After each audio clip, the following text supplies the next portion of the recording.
Jeff Tamburello, a real estate broker for Steelbridge Realty, here to give you the 2013 Lee County, Florida residential market in review. Disclosures, my work done for me and shared with you. I do this really to keep me up to date with the market.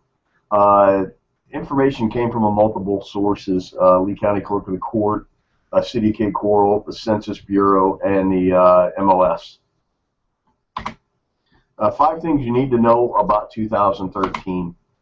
Foreclosures assume the new normal status. I really think our channel for foreclosures going forward is going to be 200 to about 350, and I think they're going to bounce in and out of that until we over leverage and then correct.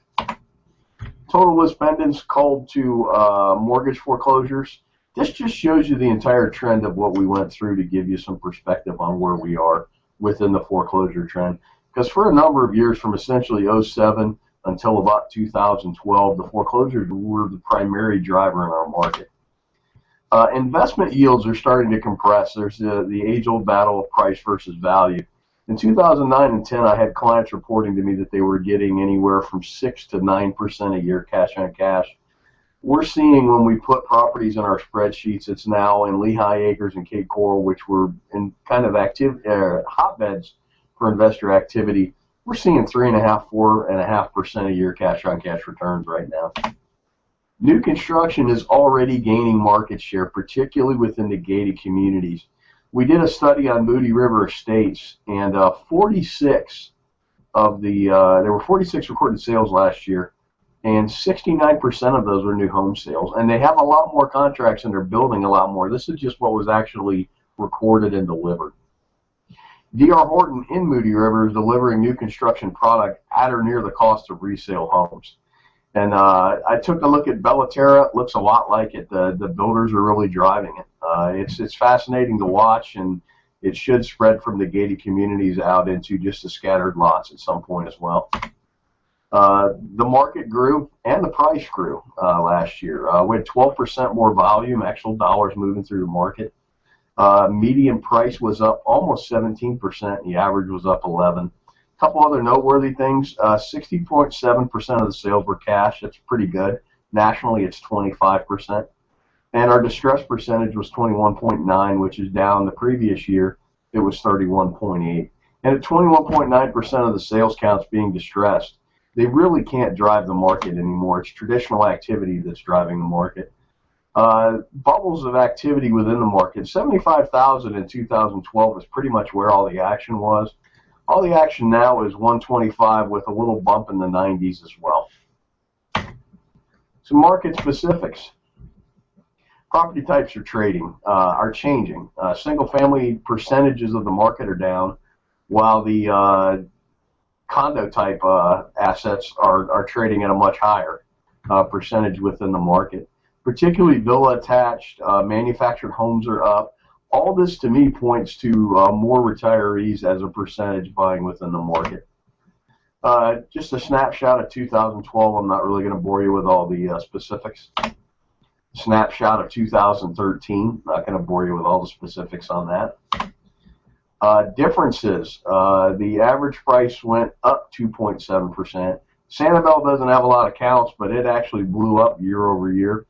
North Fort Myers went up, prices went down. There was a bunch of distressed activity in North Fort Myers. It was one of the last pockets of distressed activity. Things to watch in 2014.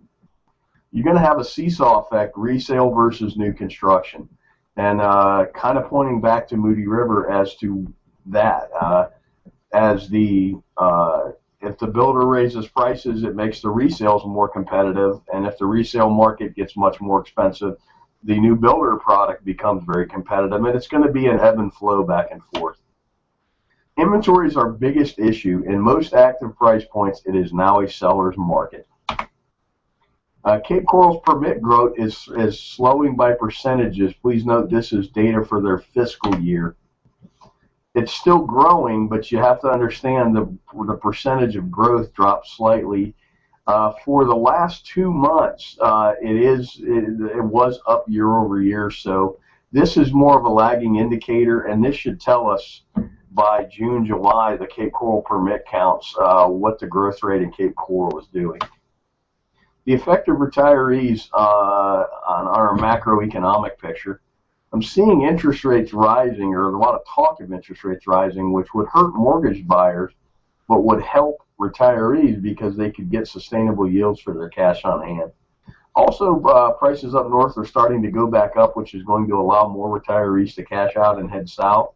We're also seeing within people we're doing business with, the mass cancellations and rewriting of health insurance is having two effects. If they're not making a lot of income, they're actually getting a subsidy for their health insurance, which helps them to have a little more money to retire. And those that are making significant income, some of their health insurance is going up, which is causing some of them to wait until age 65 to retire.